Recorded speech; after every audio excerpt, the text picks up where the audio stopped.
Hello students, कैसे आप सब लोग। कौटिल्य एकेडमी इंदौर में आप सबका स्वागत है। मेरा नाम दर्शित जैन। हम इकोनॉमिक्स सब्जेक्ट पे हमारी चर्चा चल रही थी। इकोनॉमिक्स के बारे में हम जान रहे थे। तो हमने जो बजट था, जो एक बेसिकली जो एक सिस्टम होता है एनुअल फाइनेंशियल स्टेटमेंट, उस एनुअल फाइनेंशियल स्टेटमेंट को हमने डिस्कस किया था जनरल वे में। आज हम एक थोड़ा सा नया टॉपिक ले रहे हैं which is quite interesting and that is RBI. That is RBI. ठीक है, we are going to discuss Reserve Bank of India,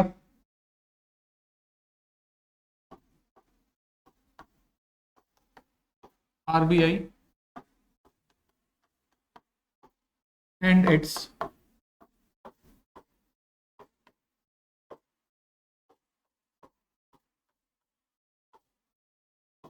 monetary policy. RBI and its monetary policy, quite a relatable topic as per to the syllabus कि monetary policy आखिर में होता क्या है, what is RBI, what does it do. और इससे related generally questions हमें exam में देखने को कई बार मिल भी जाते हैं। ठीक है, तो हम थोड़ा सा समझेंगे इसको कि एग्जैक्टली में आरबीआई है क्या, ये मॉनेटरी पॉलिसी है क्या, कैसे ये सारा सिस्टम रन करता है। तो इस सबको जानने के लिए हमें सबसे पहला जो शब्द समझना पड़ेगा वो समझना पड़ेगा द वर्ड बैंक। को समझने के लिए हमारे पास सबसे पहला शब्द हमें समझना पड़ेगा बैंक। कि बैंक क्या है, बैंक हम किसे कहते हैं। जैसे कि समझिए, अगर हमने जो बैंकिंग की डेफिनेशन हम इन जनरल केस में देखते हैं वो ऐसा देखते हैं कि ऐसा पर्टिकुलर इंस्टीट्यूट है जो लैंडिंग एंड डिपॉजिट का काम कर रहा है, हम उसको बैंक बोल रहे हैं। आरबीआई ने भी इसी तरीके के फाइनेंशियल इंस्टीट्यूशन को रेगुलेट किया हुआ है।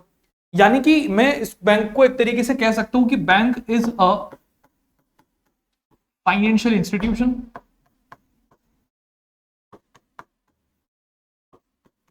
बैंक ऐसा फाइनेंशियल इंस्टीट्यूशन जो कि क्या काम कर रहा है, लैंडिंग एंड डिपॉजिट मैनेजमेंट।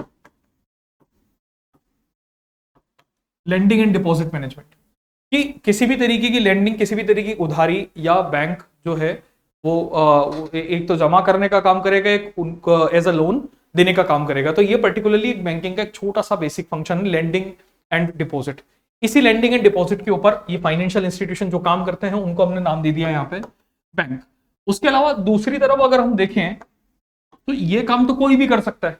किसी भी तरीके का इंस्टीट्यूट है, अगर आज की तारीख में अगर हम किसी भी इंस्टीट्यूट का नाम ले, जैसे सपोज करिए if you take Bajaj Finance. अगर मैं बजाज फाइनेंस का नाम लेता हूं तो बजाज फाइनेंस भी लैंडिंग एंड डिपॉजिट का काम कर सकता है, लैंडिंग का काम कर सकता है। कुछ डिपॉजिट टेकिंग एनबीएफसीज भी होते हैं जो इस तरीके का काम करते हैं। अब यहां पर एक वर्ड अभी मैंने बोला है, that is NBFC. NBFC NBFC का मतलब हो गया non banking financial company. Non banking financial company. अब मेरे पास दो वर्ड हो गए, एक वर्ड लिखा हुआ है मेरे पास बैंक और एक वर्ड लिखा हुआ है मेरे पास एनबीएफसी, यानी कि नॉन बैंकिंग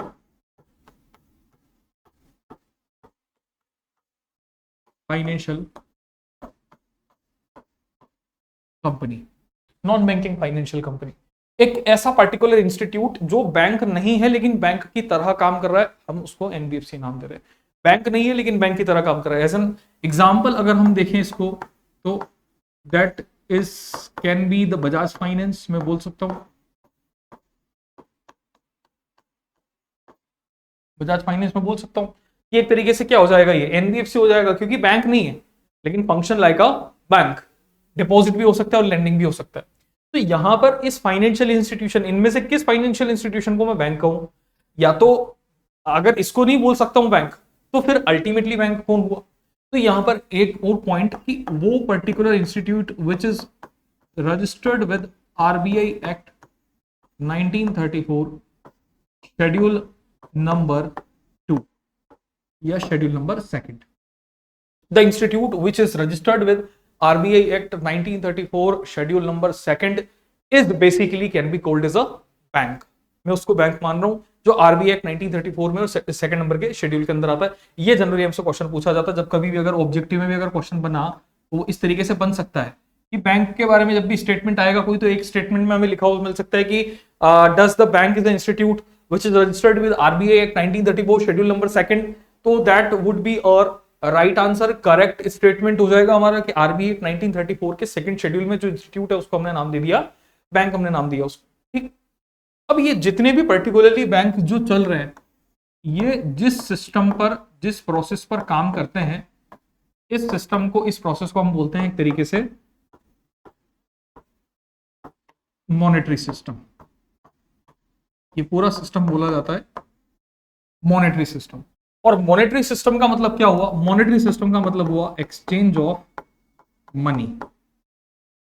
मॉनेटरी सिस्टम का मतलब हुआ exchange of money.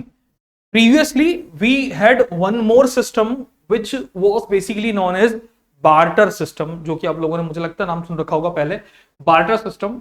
Barter system में हम एक्सचेंज ऑफ मनी नहीं करते थे, हम वहां पर क्या करते थे? एक्सचेंज ऑफ गुड्स वहां पर चलता था। एक्सचेंज ऑफ गुड्स वहां पर होता था, वस्तु विनिमय जिसको कहा जाता था, कि एक पर्टिकुलर गुड के बदले में आपने किसी दूसरी वस्तु को खरीदा, किसी दूसरी वस्तु को बेचा, या उसका जो भी ट्रेड किसी भी तरीके का हुआ है, that was basically called as a barter system. But उस बार्टर सिस्टम को रिप्लेस किया गया मॉनेटरी सिस्टम के द्वारा, बैंक्स आना शुरू हुए। ठीक, बहुत सारे ऐसे अलग अलग कंट्रीज थे, just like if we say this monetary system has been discovered by, introduced by China. China first country which talked about the monetary system कि how does the monetary system work, how does the currency note work। तो जो currency note का ये इस तरीके का system है वो चाइना सबसे पहले दुनिया में लेकर आया। अब इन्होंने ये सिस्टम जब चलाया तो ये सिस्टम थोड़ा सा अच्छा वर्ल्ड वाइड काफी फेमस हुआ। फेमस कहाँ हुआ? कैपिटलिज्म में। कैपिटलिज्म की बात हमने पहले भी की थी, जब स्टार्टिंग हमारा जो टॉपिक था, इंट्रोडक्शन लेक्चर जब हम बात कर रहे थे, तो वहां पे हमने कैपिटलिज्म सोशलिज्म को देखा था कि अमेरिका जो था पर्टिकुलरली वो सोशलिज्म कैपिटलिज्म के ऊपर काफी ज्यादा बेस्ड था। तो कैपिटलिज्म में बैंक की सबसे ज्यादा रिक्वायरमेंट हुई। क्यों? क्योंकि कैपिटलिज्म क्या कर रहा था? ट्रेड को ज्यादा बढ़ावा दे रहा था, आयात निर्यात को ज्यादा बढ़ावा दे रहा था। इसके लिए लोगों को चाहिए थे फंड्स, लोगों को चाहिए पैसा।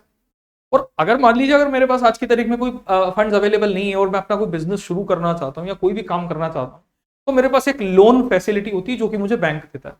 मैंने बैंक से लोन लिया, मैंने उस लोन से अपना घर बनाया हो, चाहे मैंने कोई बिजनेस सेटअप किया हो, चाहे कुछ भी किया हो एक्सपेक्टेड, पर अल्टीमेटली वो मॉनेटरी सिस्टम से मेरा ये सारा काम हो गया। कैपिटलिज्म यूएस में फेमस हुआ, उसके साथ साथ में यूके, जितने भी कैपिटलिस्ट नेशन थे वहां पर काफी ज्यादा फेमस हुआ। भारत में इस सिस्टम को आते आते काफी टाइम लग गया। ये सिस्टम बहुत समय बाद हमारे यहाँ पर शुरू हुआ, क्योंकि हमारे यहाँ साहूकारी का एक ऑलरेडी एक सिस्टम चलता था, साहूकारी सिस्टम, जिसमें एक साहूकार के जरिए किसी व्यक्ति को अपनी फसल बनाने के लिए, चाहे वो किसान हो चाहे एक्सपायर्ड कोई भी हो, किसी भी काम के लिए उसकी डिमांड को कंप्लीट करने के लिए उसे कुछ पैसे, कुछ फंड्स दिए जाते थे, जिसके बदले में उनसे कुछ सिक्योरिटीज जो है वो रखी जाती थी और इंटरेस्ट एंड ऑल बहुत सारी चीजें उसके अंदर होती थी अलग अलग तरीके की। तो उसी से देखते हुए, उसी आधार पर हमारे यहाँ पर भी एक बैंकिंग सिस्टम शुरू किया गया, और इस बैंकिंग सिस्टम के आधार पर भारत में फर्स्ट बैंक की शुरुआत हुई, फर्स्ट बैंक इन इंडिया। अब इंडिया में अगर मैं पहले बैंक की बात करूं, फर्स्ट बैंक इन इंडिया, तो that was bank of Hindustan. Bank of Hindustan. अभी कैसे हमारी चीज सारी आरबीआई से रिलेट करेगी या हमारा मॉनेटरी सिस्टम से रिलेट करेगी, उसको हम देखते रहेंगे ऐसे आगे। ठीक है, अभी हमें ये देखना है कि bank of Hindustan was the first bank in India, जो कि कब ओपन हुआ? ये बैंक ओपन हुआ 1770 में इंडिया में, in the city Kolkata. Kolkata उस समय भारत का सबसे जाना माना शहर, सबसे ज्यादा ट्रेंडिंग में रहने वाली सिटी। ब्रिटिशर्स ने अपना जो पूरा एक तरीके से हब क्रिएट किया हुआ था, बिजनेस हब हो, चाहे फाइनेंशियल हब हो, चाहे एडमिनिस्ट्रेटिव हो, पॉलिटिकल हो, अल्टीमेटली वो डील करते थे कहां से? कोलकाता से। तो कोलकाता में ही उन्होंने सारे बिजनेसेस वगैरह, बैंक्स वगैरह को भी सेटअप करना चाहा। इसको देखते हुए भारत में पहला बैंक बन गया, that was bank of Hindustan इन 1770 कोलकाता। ठीक है, लेकिन ये बैंक जो है बहुत ज्यादा समय तक आगे काम नहीं कर पाया। क्यों काम नहीं कर पाया? Lack of awareness, lack of knowledge, lack of awareness and lack of knowledge. At the time Indians weren't aware with the banking system. हम लोगों को, भारतीय लोगों को उस समय बैंकिंग सिस्टम के बारे में इतनी ज्यादा जानकारी नहीं थी, या हम इस सिस्टम को नहीं जानते थे कि कैसे बैंक में पैसा जमा कराया जाएगा, कैसे ये हमारे मनी को मल्टीप्लाई करके या हमें एज अ इंटरेस्ट प्रोवाइड करेगा, ये सब कुछ हमें उस समय पता नहीं था। तो ऐसे में क्या हुआ कि ये जो बैंक है वो इंडिया में इतना ज्यादा कोई बड़े लेवल पे काम नहीं कर पाया। साथ साथ में ब्रिटिशर्स के लिए काम करता था, ब्रिटिशर्स को फंडिंग करने के लिए इस बैंक को शुरू किया गया था, ईस्ट इंडिया कंपनी को फंडिंग करने के लिए इस बैंक को शुरू किया गया था। लेकिन कुछ समय के बाद में ब्रिटिश सरकार ने भी इस बैंक से अपनी हाथ पीछे खींच लिए। क्या कहकर पीछे खींच लिए कि जब बैंक फायदे में नहीं है, जब बैंक का बिजनेस नहीं चल रहा है, तो फिर बैंक को सेटअप करने का क्या औचित्य, क्या फायदा। तो ये बैंक इतना ज्यादा अच्छे तरीके से काम नहीं कर पाया। अब जब नहीं कर पाया तो यहां पर एक नए सिस्टम की बात हुई, एक नए बैंकिंग तरीके की बात हुई कि हमें भारत में कमर्शियल लेवल के ऊपर कोई इंस्टीट्यूट शुरू करना होगा या कमर्शियल लेवल के ऊपर कोई बैंक शुरू करना होगा। तो पहले commercial bank, first commercial bank के रूप में जो बैंक सेटअप किया गया उसे नाम दिया गया इलाहाबाद बैंक। सुन रखा होगा आप लोगों ने नाम। ये एक बैंक सेटअप हुआ जिसको नाम दिया गया इलाहाबाद बैंक, जो कि भारत का पहला कमर्शियल बैंक बना। कमर्शियल का मतलब अल्टीमेटली आप समझ जाइए, which is directly associated with the business concepts, lending and deposit. Both the concepts can function in a commercial bank. Market regulation can function in a commercial bank. तो इस तरीके के फंक्शन जो है वो इलाहाबाद बैंक के अंदर चलते थे, जो कि भारत में पहला कमर्शियल बैंक बना इन the year 1865 in the same city again, Kolkata. 1865 के अंदर इलाहाबाद बैंक को सेटअप कर दिया गया, जो कि फर्स्ट कमर्शियल बैंक बन गया। अभी हाल ही में कुछ समय पहले ये Allahabad Bank has been merged with Indian Bank 2020 में। जो बैंक्स के मर्जर हुए थे 2020 में, उन मर्जर के दौरान इलाहाबाद बैंक को मर्ज कर दिया गया था। किसमें मर्ज कर दिया गया? इंडियन बैंक में, ध्यान रखिएगा। ठीक है, अब ये बैंक भी हमने बना लिया, इलाहाबाद बैंक भी बना लिया। लेकिन इलाहाबाद बैंक के साथ प्रॉब्लम थी कुछ इस तरीके की, यहां पर एनपीएस काफी ज्यादा इंक्रीज हो रहे थे। अब ये एक नया टर्म जो हम देख रहे हैं, इस टर्म को समझते हैं थोड़ा सा। एनपीए, एनपीए का मतलब होता है non performing assets. Non performing assets, अनर्जक परिसंपत्तियां। अनर्जक परिसंपत्ति का मतलब क्या होता है? एक ऐसी संपत्ति जो एक बार बाजार में गई और दोबारा रिकवर ना हो पाई हो, उसे अनर्जक परिसंपत्ति या नॉन परफॉर्मिंग एसेट एनपीए बोला जाता है। यानी कि बैड लोन, एक सिंपल वर्ड में हम इसका अगर आज के टाइम में अगर नाम लें तो this is basically known as bad loans. Bad loans का मतलब वो रेंट जो एक बार मार्केट में गए, बैंक से आपने पैसा लिया लेकिन बैंक को वापस आपने रीपे नहीं किया, ठीक है, बैंक रिकवर नहीं कर पाया, तो वो बैंक का एक तरीके से क्या मान लिया जाता है? एनपीए। ठीक, 90 डेज तक, जैसे मान लो आपने लोन लिया बैंक से, अब 90 दिन तक अगर आपने कोई इंस्टॉलमेंट पे नहीं की, 90 डेज तक अगर मान लीजिए आपने बैंक में कोई इंस्टॉलमेंट पे नहीं की, तो आपका वो जो लोन है वो एनपीए हो जाएगा, नॉन परफॉर्मिंग एसेट में आ जाएगा। यानी कि बैंक के जांच घेरे में आ जाएगा। बैंक अब उसकी जांच पड़ताल करना शुरू कर देगा कि आखिर पैसा यहां से क्यों नहीं आया, और आपके ऊपर पेनाल्टी या और भी जो कार्रवाई हो सकती है, लीगल एक्शंस जो हो सकते हैं, वो बैंक उन एक्शंस को लेना शुरू कर देगा। तो non performing asset, bad loan के कंसेप्ट पे, ठीक है। तो यहां पे क्या हुआ कि non performing asset Allahabad bank के थोड़े से बढ़ने लग गए। अब ये बढ़ना शुरू हुए तो बैंक को हुआ लॉस। जब बैंक को लॉस हुआ तो बैंक इसको बेयर अप नहीं कर पाया, और जब बैंक बेयर अप नहीं कर पाया तो इस बैंक के भी बिजनेसेस में थोड़ा सा फॉल डाउन देखने को मिला। अब ऐसे में क्या कि अभी तक तो हमारे पास कमर्शियल बैंक तो था, लेकिन इसकी जो लॉसेस थे, इसकी जो पूरे जितने भी किसी भी तरीके का इसमें लॉस हो रहा था, वो सारा का सारा लॉस एक रेस्पॉन्सिबिलिटी बन रहा था किनके पास में? ईस्ट इंडिया कंपनी या ब्रिटिशर्स या जिन भी लोगों ने बैंक को सेटअप किया था उन लोगों के पास में। फिर एक यहां पर नई बात शुरू हुई कि जब इस तरीके के बैंक्स इंडिया में ओपन हो सकते हैं, ऐसे हम इस तरीके से शुरुआत कर सकते हैं, तो क्यों ना कोई भारतीय बैंक भी शुरू किया जाए। तो यहां पर बात आई first Indian bank.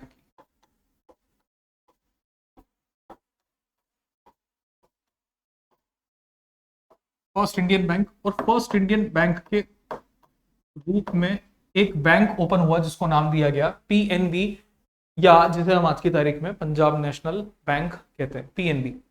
That has been established in the year 1894 in the city Lahore, which is currently in Pakistan. 1894 में एक बैंक को एस्टैब्लिश किया गया which has named Punjab National bank in the city Lahore. ठीक है, लाहौर के अंदर बैंक शुरू हुआ ये पंजाब नेशनल बैंक। इस बैंक को सेटअप किया गया था लाला लाजपत राय द्वारा। नाम सुन रखा होगा आपने, Lala Lajpat Rai. Lala Lajpat Rai has established this Punjab National Bank and Lala Lajpat Rai was also the first account holder of Punjab National Bank. कई बार ये क्वेश्चन एग्जाम में पूछा जा चुका है कि पंजाब नेशनल बैंक के पहले अकाउंट होल्डर कौन थे। तो पहले अकाउंट होल्डर वहां पर थे लाला लाजपत राय, इन्होंने ये बैंक सेटअप किया था 1894 में। अब समझिए कि हम जब इनके हेडक्वार्टर्स वगैरह की बात करते हैं तो पंजाब नेशनल बैंक इंडिया में काम कर रहा है, लाहौर इज इन पाकिस्तान। तो अभी अगर मैं प्रेजेंट में बात करूं, तो प्रेजेंट में पीएनबी का हेडक्वार्टर कहां पर है? तो प्रेजेंट में इसका हेडक्वार्टर है that is in new Delhi. Presently it is located in new Delhi. ध्यान रखिएगा, पीएनबी का जो प्रेजेंट हेडक्वार्टर है this is located in new Delhi. पहले लाहौर में था, आफ्टर इंडिपेंडेंस लाहौर जो है वो पाकिस्तान के हिस्से में गया और जो बैंक था वो भारत का बैंक था, भारतीय बैंक था, इंडियन बैंक था। तो उस इंडियन बैंक के हेडक्वार्टर के रूप में शहर चुना गया दिल्ली और नई दिल्ली में इसका अभी वर्तमान हेडक्वार्टर। अब ये बैंक हमारा बन गया। इससे पहले हमने एक बैंक बनाया था, ये बैंक बना कैसे, सक्सेसफुल कैसे रहा? काफी ज्यादा सक्सेसफुल बैंक था। क्यों सक्सेसफुल हुआ? उसके पीछे कहानी थी एक और बैंक की जिसका नाम था औध कमर्शियल बैंक। एक बैंक बना था जिसका नाम था औध कमर्शियल बैंक।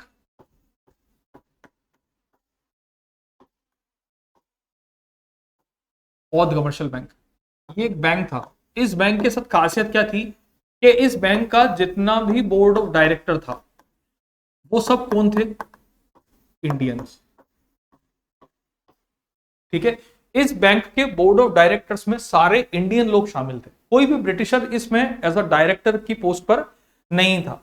ठीक है, तो ये एक बैंक बना था ठीक 1881 1881 1880 के 1880-81 के अंदर 1880-81 में ये बैंक बना। अब ये बैंक थोड़ा सा क्या सक्सेसफुल रहा। क्यों सक्सेसफुल रहा? क्योंकि यहाँ पे बोर्ड ऑफ डायरेक्टर्स कौन थे? इंडियन बोर्ड ऑफ डायरेक्टर था, इंडियंस ने बैंक चलाया था। और इसी समय एक नाम काफी चल रहा था चर्चा में, दैट वाज स्वराज। बाल गंगाधर तिलक का नाम आता है, स्वराज मेरा जन्मसिद्ध अधिकार है। तो स्वराज काफी ज्यादा चर्चा में था। तो स्वराज के कहने का मतलब था कि क्यों ना हम जैसे स्वदेशी चीजें, स्वदेशी जिसी को बाद में आगे चल के महात्मा गांधी ने स्वदेशी मूवमेंट नाम दिया, तो उसी स्वदेशी को एक जमाने में स्वराज के नाम से जाना गया कि क्यों ना हम हमारे ही सारे इंस्टीट्यूट्स वगैरह हमारे ही नाम से सेटअप हो, हमारे खुद के इंस्टीट्यूट्स हो। तो ऐसे में इस बैंक की बात की गई थी, first Indian bank Punjab National bank की बात हुई। ठीक, पंजाब नेशनल बैंक बन गया। पंजाब नेशनल बैंक के बनने के बाद में, इसके सक्सेस के बाद में धीरे धीरे भारत में और भी बैंक्स लगातार जो है वो बनते रहे। जैसे कि सेंट्रल बैंक ऑफ इंडिया की अगर हम बात कर लें, सेंट्रल बैंक ऑफ इंडिया स्वदेशी बैंक माना जाता। स्वदेशी मूवमेंट जब शुरू हुआ था तो स्वदेशी मूवमेंट के तहत बैंक की शुरुआत की गई थी। तो स्वदेशी मूवमेंट भी, स्वदेशी बैंक भी हम जनरली बोल सकते हैं। बट कहानी यहाँ ये नहीं है, कहानी यहाँ पर ये है कि जो फर्स्ट वर्ल्ड वॉर हुआ, प्रथम विश्व युद्ध, उस प्रथम विश्व युद्ध का हमारी बैंकिंग सेक्टर के ऊपर एक बहुत बड़ा इंपैक्ट आया। First world war has taken place 1914, फिर शुरू 1913 से हुआ था, बट 1914 में ऑफिशियली इसको डिक्लेयर किया गया। 1914 से लेकर 1918 तक फर्स्ट वर्ल्ड वॉर चला। अब 14 to 18 के बीच में जो वर्ल्ड वॉर हुआ, तो यहां पर सबसे बड़ी बात यह थी कि इस वर्ल्ड वॉर से हमारा क्या लेना देना, हमने इसमें पार्टिसिपेट किया या नहीं किया? तो जवाब है हमने इसमें पार्टिसिपेट नहीं किया। अभी तक इंडिया ने किसी भी वर्ल्ड वॉर में एक्टिव पार्टिसिपेशन अपना नहीं दिया। ठीक है, मैं फिर से दोबारा अपना वर्ड रिपीट कर रहा हूं, एक्टिव पार्टिसिपेशन नहीं दिया, बट पैसिव पार्टिसिपेशन जरूर दिया है। पैसिव पार्टिसिपेशन कैसे दिया? 1914 में जब वर्ल्ड वॉर शुरू हुआ, उस समय हमारे यहाँ जो ब्रिटिशर्स थे, तो Britishers has used the Indian army और you can say the Indian citizen as their soldiers. उन्होंने भारतीय लोगों को अपना सैनिक माना, सैनिक की तरह उन्होंने भारतीय लोगों को रखा। ठीक, और उसके बाद हुआ क्या, जब सारे लोग वहां पर युद्ध लड़ने गए, ब्रिटेन भी उसमें शामिल हुआ, तो इंडियन ब्रिटिश इंडिया जो था, ब्रिटिश इंडिया भी एक तरीके से उसमें पैसिव पार्टिसिपेशन के अंदर उसके अंदर आ गया। 1914 में जब ये सारी चीजें हो रही थी तो इससे पहले एक सिस्टम ये निकल के आया कि ब्रिटिशर्स ने या ईस्ट इंडिया कंपनी की हम बात कर लें या ब्रिटिश गवर्नमेंट की बात कर लें, इन्होंने क्या किया था, इंडियन बैंक से एक बहुत बड़े अमाउंट को बोरो किया, बैंक से बहुत बड़े बड़े अमाउंट इन्होंने बोरो किए। और दूसरा वर्ल्ड वॉर चल रहा है तो मार्केट इंटरनेशनल लेवल पे भी काफी डाउन था, ट्रेड बहुत डाउन था, दूसरे देशों के साथ हमारा व्यापार नहीं चल पा रहा था, बहुत सारी प्रॉब्लम्स थी। तो उन प्रॉब्लम्स की वजह से क्या हुआ कि लगातार बैंक के ऊपर जो डेट था, डेट का मतलब अल्टीमेटली कर्जा, ऋण, उधारी, ये डेट लगातार क्या होता चला गया, बढ़ता चला गया। और यहां पर बात आई कि ये जो फंड्स ब्रिटिशर्स हमारे पास से लेकर गए हैं, ऐसा लोन लेकर गए जिनका पेमेंट हमें वापस से दोबारा होना था। लेकिन 1918 में जब वर्ल्ड वॉर ओवर हुआ और जब पेमेंट की बात आई कि पेमेंट हमारा किस तरीके से किया जाए, तो यहां पर पेमेंट हमारा हुआ नहीं, पेमेंट किया नहीं गया, बैंकों को उनका पैसा वापस दोबारा नहीं मिला। तो इससे 1918 में बैंक एक इंडिया के अंदर हम कह सकते हैं बैंकिंग क्राइसिस बहुत बड़े लेवल पे शुरू हो गया। इंडिया में शुरू हुआ, इंडिया के साथ साथ और दूसरे जो नेशंस थे उनमें बैंकिंग क्राइसिस शुरू हो गया।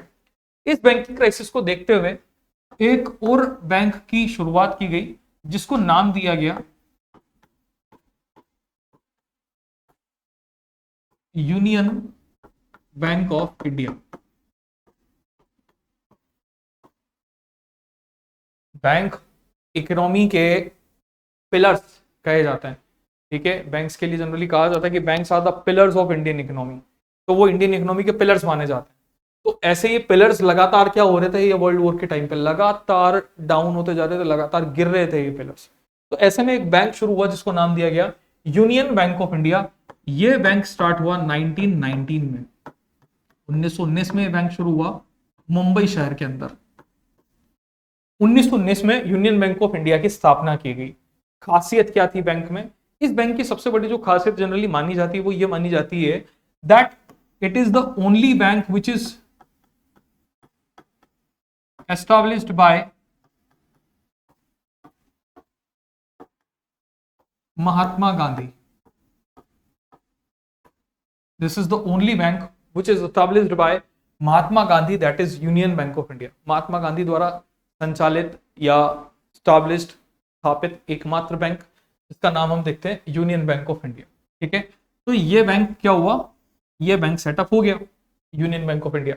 लेकिन क्या हुआ कि प्रॉब्लम इतनी बड़ी थी ना 1919 में कि ये बैंक भी इस प्रॉब्लम को कम नहीं कर पाया, बहुत सारी दिक्कतें थी, जैसे कि जलियांवाला बाग हत्याकांड, ठीक है। उसके साथ साथ जो इंडियन काउंसिल एक्ट 1919 आया था, तो इंडियन काउंसिल एक्ट 1919 के अंदर भी कुछ बातें इस तरीके की थी जो हमें स्वीकार्य नहीं थी, ठीक है। मॉन्टेग्यू चेम्सफोर्ड रिफॉर्म्स जनरली जो माने जाते हैं। तो 1919 में ऐसा बहुत कुछ हुआ, बहुत सारी नेगेटिविटी यहां पर हुई। उससे पहले जस्ट 1918 के अंदर जब वर्ल्ड वॉर एंड हो रहा था, भारत में एक बीमारी ने बहुत तेजी से अपने पैर पसारे, प्लेग। ये 1918 और 1919 का जो एरा माना जाता है,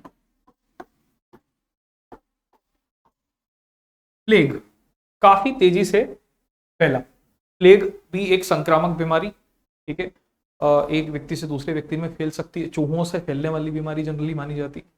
तो चूहों के जरिए ये प्लेग बीमारी फैली बड़े लेवल पे, और जिसकी वजह से काफी ज्यादा लोगों की डेथ हुई। यहाँ पर IMR और MMR इन दोनों का रेशो काफी तेजी से इंक्रीज हुआ। IMR भी यहाँ पर बढ़ा, इन्फेंट मोर्टालिटी रेट, और MMR मदर मोर्टालिटी रेट, ये भी यहाँ पर तेजी से बढ़ी। जब ये दोनों यहां पर बढ़े तो जनसंख्या या पॉपुलेशन का एक फॉल डाउन देखने को मिला, और उसके साथ साथ वो जो बाकी की और दूसरी जो प्रॉब्लम चल रही थी वो अपनी जगह चली रही थी। 1920 में भी कुछ इसी तरीके की प्रॉब्लम्स सामने आई, 1920 में भी कुछ इसी तरीके की समस्याएं हुई। 1920 में ये प्लेग बहुत तेजी से फैल चुका था, और दिक्कत क्या थी, दिक्कत ये थी यहाँ पर कि जैसे कोरोना के समय में हमारे पास कोविड-19 का पर्टिकुलरली कोई वैक्सीन नहीं था, कोई बीमारी का इलाज नहीं था, तो बीमारी लगातार फैल रही थी। सेम प्लेग के साथ भी था कि उस समय हमारे पास प्लेग का कोई पर्टिकुलर ट्रीटमेंट नहीं था, कोई वैक्सीन नहीं बना हुआ था इसका, इस कारण ये प्लेग बहुत तेजी से फैला। दूसरा, कम्युनिकेशन नहीं था, एक तरीके से हमारी गवर्नमेंट हमारी नहीं थी, लोग इतने अवेयर नहीं थे, लोगों के पास हेल्थ फैसिलिटीज अवेलेबल नहीं थी, ट्रांसपोर्टेशन अवेलेबल नहीं था, तो बहुत सारी प्रॉब्लम्स जो कोविड 19 के समय में नहीं थी, वो सारी प्रॉब्लम्स इस समय 1919 1920 में बहुत बड़े लेवल पे हुई थी। इन सारी प्रॉब्लम्स के कारण प्लेग बहुत तेजी से फैला, बहुत सारे लोगों की डेथ हुई। और उनके बाद में जब 1921 में 1921 में सेंसस कंडक्ट हुई, जो भारत की जनगणना हुई, इस सेंसस के जो रिजल्ट आए 1921 सेंसस के, वो कुछ इस तरीके से आए कि इंडिया की जो पॉपुलेशन थी उसमें एक फॉल डाउन देखा गया, यानी कि नेगेटिव ग्रोथ रेट यहां पर शो हुई।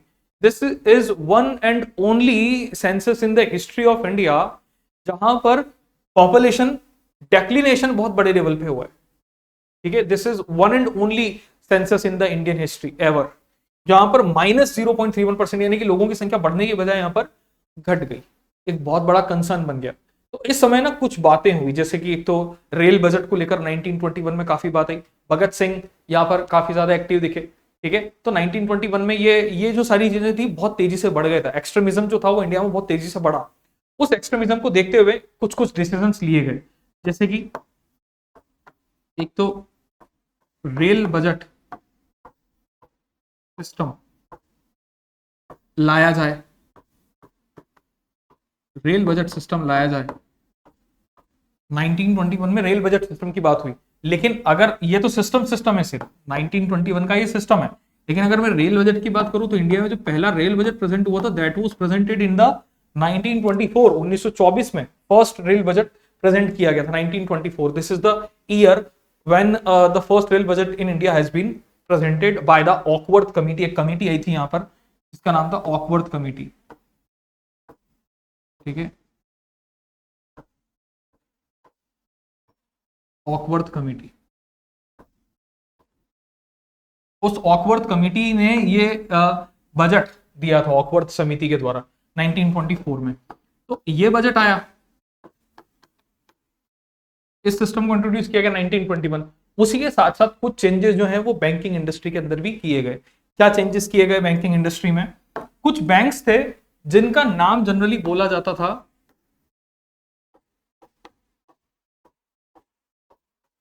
Presidency banks.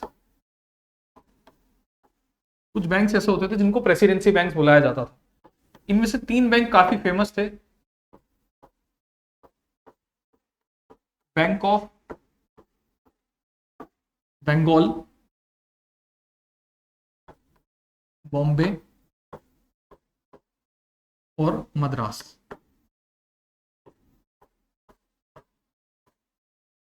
Bank of Bengal, bank of Bombay और bank of Madras. Bank of Bengal has established in the year 1806 1806 by the name bank of Calcutta. ठीक है, बैंक ऑफ कलकत्ता के नाम से 1806 में एक बैंक शुरू हुआ था जिसका नाम जो है वो रिनेम किया गया था 1909 में। यानी कि ये जो नाम आया है हम यहाँ जो देख रहे हैं दैट हैज केम इन 1809 1809 1809। ठीक है, 1806 में ये बैंक बना, 1809 में इसका नाम बदल गया, बैंक ऑफ बंगाल कर दिया गया। Bank of Bombay that has been established in 1840 और bank of Madras that has been established in 1843। इन तीनों को प्रेसिडेंसी बैंक्स बोला गया। 1921 में क्या हुआ, इन तीनों बैंकों का मर्जर किया गया। ठीक है, मर्जर किया गया, इन तीनों बैंकों को मर्ज किया गया, एमालगेमेट किया गया, एमालगेमेशन इनका हुआ। तीनों बैंकों को एक करने की योजना बनी और ये तीनों बैंक 1921 में मर्ज कर दिए गए। और मर्ज करने के बाद में एक कॉमन बैंक बना जिसको नाम दिया गया इंपीरियल बैंक ऑफ इंडिया। एक बैंक बना जिसको नाम दिया गया इंपीरियल बैंक ऑफ इंडिया 1921। इसी इंपीरियल बैंक ऑफ इंडिया को जो 1921 में बना, इसी इंपीरियल बैंक ऑफ इंडिया को आगे चल के रीनेम्ड कर दिया गया, रीनेम्ड एज, इसी का नाम आगे बदल के क्या कर दिया गया, SBI। यही जो बैंक था रीनेम्ड कर दिया गया, आगे चल के आजादी के बाद इसका रीनेम हुआ, नाम चेंज कर दिया गया और नाम रख दिया गया SBI। और ये रीनेम कब हुआ, इन द ईयर 1955 में, 1955 में इंपीरियल बैंक ऑफ इंडिया का नाम बदलकर कर दिया गया स्टेट बैंक ऑफ इंडिया, और इसके नाम का एक एक्ट पारित कर दिया गया, एसबीआई एक्ट 1955। एसबीआई एक्ट 1955 जिसका जो एक तरीके से एस्टैब्लिशमेंट माना गया, वो माना गया 1 जुलाई 1955, और इसका उस समय जो हेडक्वार्टर रखा गया that is in Mumbai. John Mathai को इसके पहले चेयरपर्सन, फर्स्ट जो हेड बने,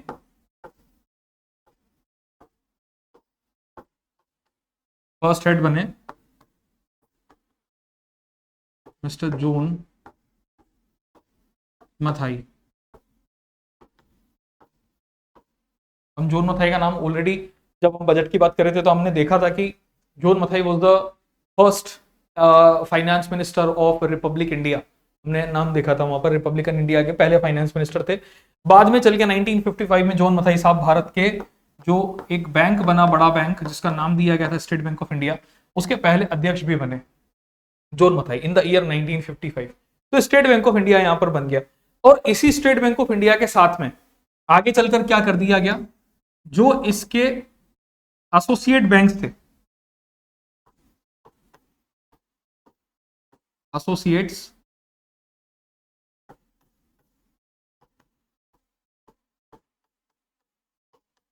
of SBI, associates of SBI 1959 में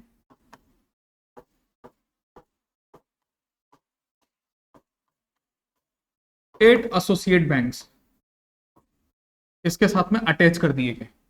1959 में 8 एसोसिएट बैंक्स जो थे, 8 एसोसिएट ऐसे बैंक्स थे जिनको इसके साथ में अटैच कर दिया गया, मर्ज नहीं किया गया, सिर्फ अटैच किया गया, सिर्फ एक तरीके से ऐड किया गया, जोड़ा गया है यहां पर। सिर्फ हम ये मान सकते हैं कि साथ में काम करेगा, ठीक, ये नहीं कह सकते कि ये मर्ज हुआ है, ठीक है, मर्जर नहीं हुआ, सिर्फ यहां पर अटैचमेंट हुआ इनका। इन 8 एसोसिएट बैंक्स में से 1963 के अंदर क्या हुआ, 2 बैंक ऐसे थे जिसका नाम था स्टेट बैंक ऑफ बीकानेर, और एक बैंक था का नाम था state bank of Jaipur. 2 bank थे राजस्थान के अंदर, स्टेट बैंक ऑफ बीकानेर और स्टेट बैंक ऑफ जयपुर। इन दोनों को मर्ज करके एक कॉमन बैंक में तब्दील कर दिया गया, कन्वर्ट कर दिया गया, और नाम दे दिया गया एसबीबीजे, यानी कि state bank of Bikaner and Jaipur. तो नंबर ऑफ एसोसिएट्स यहां पर डिक्रीज होकर कितने रह गए, जो पहले 8 एसोसिएट की हम बात कर रहे थे वो यहां पर डाउन होकर कितने आ गए, 7 एसोसिएट हो गए, 8 की जगह 7 एसोसिएट हो गए। इन्हीं 7 एसोसिएट का आगे चलकर यानी कि कब, 2017 में ये जो 7 बैंक्स बचे हैं merged in SBI in the year 2017, ठीक है, merged in SBI in the year 2017। 2017 में इन 7 बैंकों को मर्ज कर दिया गया स्टेट बैंक ऑफ इंडिया के अंदर, और एक कॉमन बैंक बना दिया गया which has named SBI, largest bank of India, largest bank of India in terms of everything, ठीक है, in terms of everything, customer base सबसे ज्यादा, नंबर ऑफ ब्रांचेस सबसे ज्यादा, नंबर ऑफ एटीएम सबसे ज्यादा, नंबर ऑफ रीच सबसे ज्यादा, फेमस सबसे ज्यादा, अकाउंट होल्डर्स सबसे ज्यादा, यानी कि अल्टीमेटली जो एक बड़ा इंस्टीट्यूट माना जा सकता, फाइनेंशियल इंस्टीट्यूट, ऐसा एक इंस्टीट्यूट हमारे सामने आज की डेट में कौन सा है, स्टेट बैंक ऑफ इंडिया, जो कि इसका फाइनल मर्जर कब हुआ है, किस ईयर में हुआ है, 2017 में हुआ है। यह क्वेश्चन पूछा जा चुका है।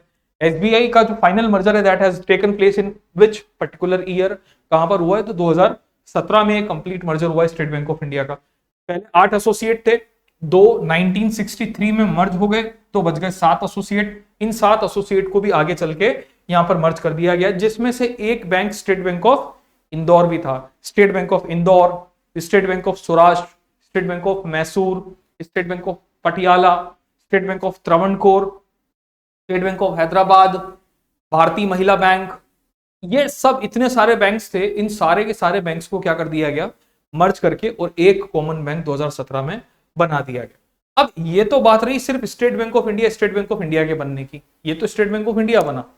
यहां से जो अदर और दूसरे जो पर्टिकुलरली बैंक्स थे उनका नाम कहां से आ गया, तो यहां पर इन बैंकों के लिए एक योजना बनी, जो बैंक हम अभी रिसेंटली जिनके नाम देख रहे थे, एक नाम यहां पर आया, एक प्रोसेस शुरू हुआ during the tenure of Shrimati Indira Gandhi, जिसको नाम दिया गया नेशनलाइजेशन। नेशनलाइजेशन का मतलब एक तरीके से होता है राष्ट्रीयकरण।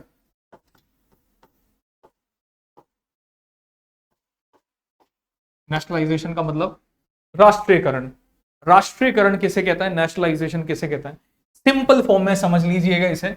नेशनलाइजेशन का मतलब होता है कि किसी भी प्राइवेट एंटिटी को किसमें कन्वर्ट कर देना,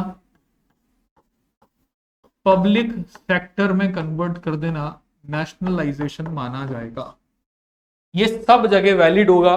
किसी भी पर्टिकुलर जगह अगर आपको वर्ड देखने को मिलता है नेशनलाइजेशन, राष्ट्रीयकरण, तो हमारे पास में एक कॉमन कंसेप्ट आएगा, any private entity has converts into a public sector is basically be called the nationalisation, राष्ट्रीयकरण। तो एक जमाने में हमारे पास जो बैंक थे, ये जनरली सब प्राइवेट होल्डिंग रखते थे अपने पास में, सारे बैंक्स प्राइवेट थे, इनको पब्लिक सेक्टर में कन्वर्ट किया गया।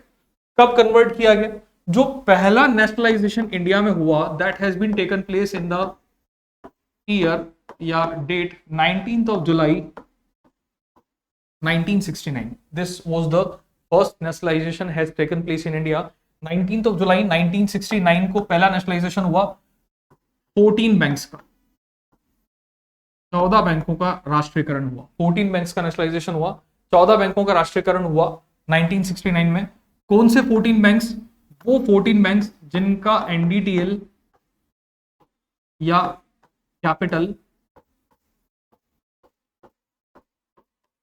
50 करोड़ से ज्यादा था। जिन बैंकों के पास 50 करोड़ से ज्यादा की कैपिटल थी, ऐसे 14 बैंक्स को नेशनलाइज कर दिया गया इन 1969 in the tenure of Shrimati Indira Gandhi was the prime minister at this time. तो उनके समय में ये एक्शन जो है वो लिया गया था 1969। और दूसरा जो नेशनलाइजेशन हुआ, that has been taken place in 15th of April 1980, 15 अप्रैल 1980। यहां जो नेशनलाइजेशन हुआ वो हुआ 6 बैंक्स का। 6 बैंक्स, इनमें भी क्या, जिनकी कैपिटल, जिनका एनडीटीएल कितना था, 200 करोड़ प्लस।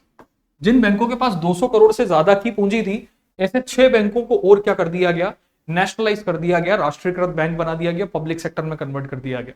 तो टोटल जो नेशनलाइज्ड बैंक्स बने वो बने 20। इन 20 बैंकों में से एक बैंक जिसका नाम था न्यू बैंक ऑफ इंडिया, एक बैंक था जिसका नाम था न्यू बैंक ऑफ इंडिया। इस न्यू बैंक ऑफ इंडिया को मर्ज कर दिया गया पंजाब नेशनल बैंक में, और एक ही कॉमन बैंक रह गया, Punjab National bank, in the year 1993। 1993 में पंजाब नेशनल बैंक और न्यू बैंक ऑफ इंडिया का मर्जर हुआ, और मर्जर होने के बाद में एक बैंक बन गया 14th of September something date है। उस डेट पे 1993 में एक कॉमन बैंक रह गया पंजाब नेशनल बैंक, और यहां पर नंबर ऑफ बैंक्स रह गया 19। इन 19 में से भी आगे चलकर 2 बैंक, एक बैंक देना बैंक और एक बैंक विजया बैंक। देना बैंक और विजया बैंक, अगर आपने नाम सुन रखे हो, ये देना बैंक और विजया बैंक, इन दोनों को भी मर्ज कर दिया गया बैंक ऑफ बड़ौदा में, और एक कॉमन बैंक बन गया Bank of Baroda in the year 2019 में। एक मर्जर और हुआ, ये मर्जर हुआ 3 बड़े बैंकों का, देना बैंक, विजया बैंक और बैंक ऑफ बड़ौदा। तो नंबर ऑफ बैंक्स यहां पर देना और विजया, ये दोनों मर्ज हुए, और एक कॉमन बैंक रह गया बैंक ऑफ बड़ौदा, तो यहां पर नंबर ऑफ बैंक्स रह गए टोटल 17 बैंक रह गए। इन 17 बैंकों में से भी आगे चलकर 6 बैंक्स को और क्या किया गया, 2020 में मर्ज कर दिया गया। 2020 में ये बैंक और मर्ज हुए और टोटल नंबर ऑफ बैंक्स रह गए 11। आज के टाइम में हमारे पास में जो present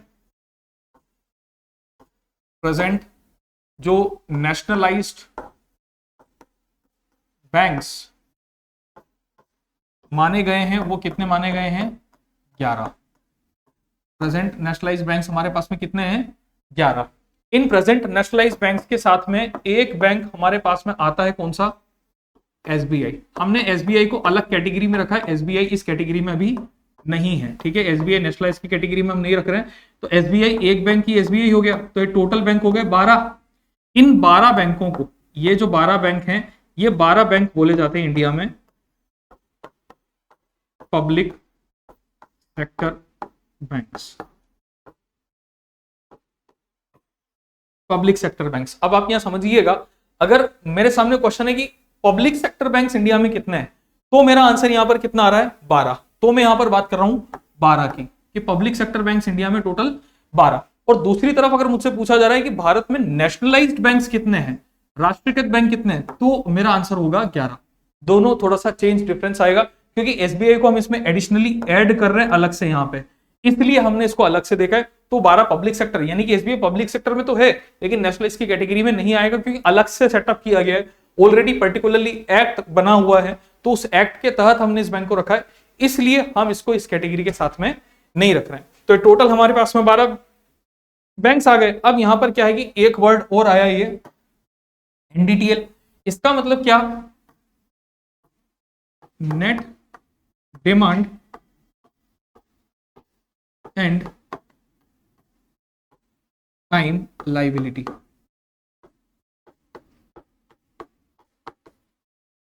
net demand and time liability, शुद्ध मांग एवं समय देयता, net demand and time liability. Net demand and time liability क्या कहती है, दो तरीके की लायबिलिटीज होंगी, एक तो डिमांड लायबिलिटी होगी और एक टाइम लायबिलिटी होगी। इसको ऐसा समझिएगा कि अभी तो सिर्फ इतना सा ध्यान रखना कि पब्लिक सेक्टर बैंक हमने देख लिए, यहां पर हमारे पास टोटल कितने आ रहे हैं, 12 हैं, ठीक है, 12 पब्लिक सेक्टर बैंक। एनडीटीएल पे थोड़ी सी बात कर रहे हैं। एनडीटीएल ये net demand and time liability क्या कहता है, लायबिलिटी का मतलब होता है एक तरीके का उत्तरदायित्व, ठीक है, responsibility is basically the liability. तो दो तरीके से हो सकती है, डिमांड और टाइम। अब अकाउंट की अगर मैं बैंक में बात करूं, तो बैंक के अंदर जो नंबर ऑफ अकाउंट्स ओपन किए जा सकते हैं वो कितने होते हैं, कैसे, जैसे सेविंग अकाउंट हो गया, करंट अकाउंट हो गया,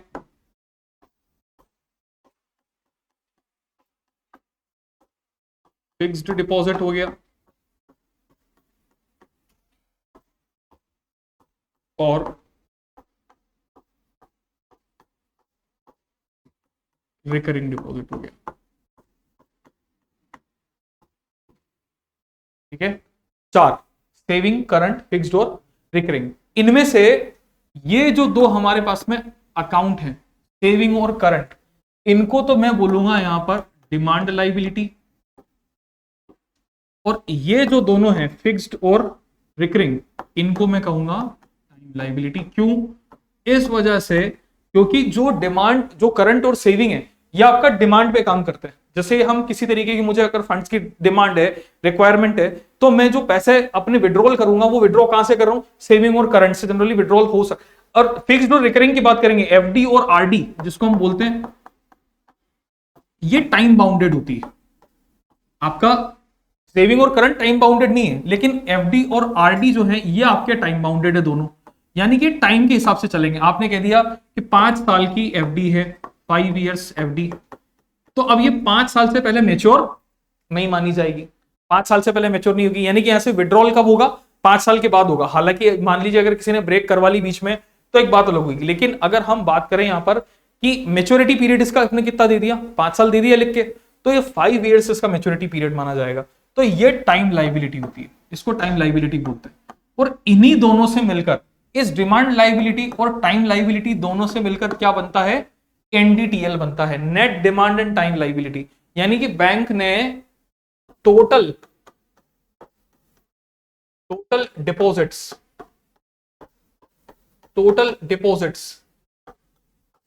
इन a bank, total deposits in a bank क्या बन जाएगा आपका, एनडीटीएल बन जाएगा। Saving account, current account, FD और आरडी, इन चारों से आपके खाते में जितना भी अमाउंट ऐड हुआ है, बैंक के पास में जितना भी अमाउंट पहुंचा है, उसे हम एक तरीके से क्या नाम दे देंगे, एनडीटीएल नाम दे देंगे, net demand and time liability नाम दे देंगे, net demand and time liability. यहां पर देखना हमने क्या लिखा है, net demand and time liability. तो अल्टीमेटली क्या हुआ कि इन्हीं से मिलकर बैंक की कैपिटल बनेगी और उसी कैपिटल के हिसाब से हमारे पास में ये सारे बैंक्स आए हैं। अब ये जो पब्लिक सेक्टर बैंक्स है या जितने भी फाइनेंशियल इंस्टीट्यूशंस हैं, इनको ऐसे एक all the financial institution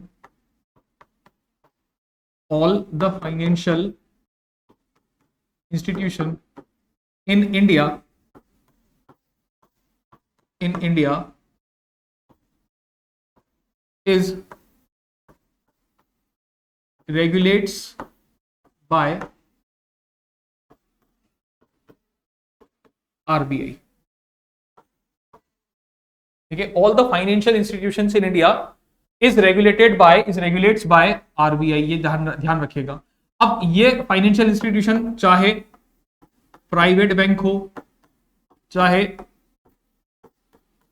public sector bank हो, चाहे एनबीएफसी हो, कुछ भी हो, नॉट प्राइवेट बैंक हो गया, पब्लिक सेक्टर बैंक हो गया, नॉन बैंकिंग फाइनेंशियल कंपनी हो गया, कुछ भी इंस्टीट्यूट है, ये सारे किसके द्वारा रेगुलेट किए जाएंगे, इस आरबीआई के द्वारा रेगुलेट किए जाएंगे।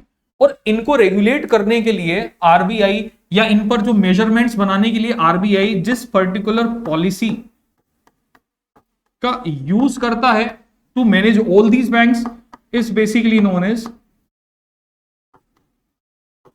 मॉनेटरी पॉलिसी,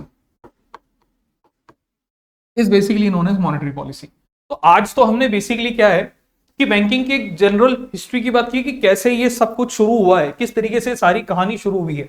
अब हम बात करेंगे पहले आरबीआई की और उसके बाद में हम बात करेंगे उसकी मॉनेटरी पॉलिसी की, एक डिस्कशन के अंतर्गत कि आरबीआई जनरली जो है वो कैसे आया, क्यों आया, क्या जरूरत पड़ी और how does the monetary policy of reserve bank of India work. ठीक है, तो ये जो कंसेप्ट है ये हमारा नेक्स्ट लेक्चर में चलेगा। हम नेक्स्ट लेक्चर में बात करेंगे रिजर्व बैंक ऑफ इंडिया साथ में मॉनेटरी पॉलिसी की। ठीक है, तब तक आपको एक बार इस पूरे कंसेप्ट को रिवाइज करना है, इनको देखना है कि हमने ये जो आज बातें की हैं, जो भी हमारी बातें हुई हैं, किस तरीके से सारा कंसेप्ट शुरू हुआ है, जो भी एक्ट्स एंड शेड्यूल्स वगैरह की हमने यहाँ पर बात की है, इन सारे एक्ट और शेड्यूल को आपने को देखना है और इनको थोड़ा सा रिवाइज करना है। ठीक है, जो नेक्स्ट टॉपिक हमारा चलेगा that will be the reserve bank of India, RBI plus monetary policy. तब तक के लिए अपना ध्यान रखिएगा, धन्यवाद।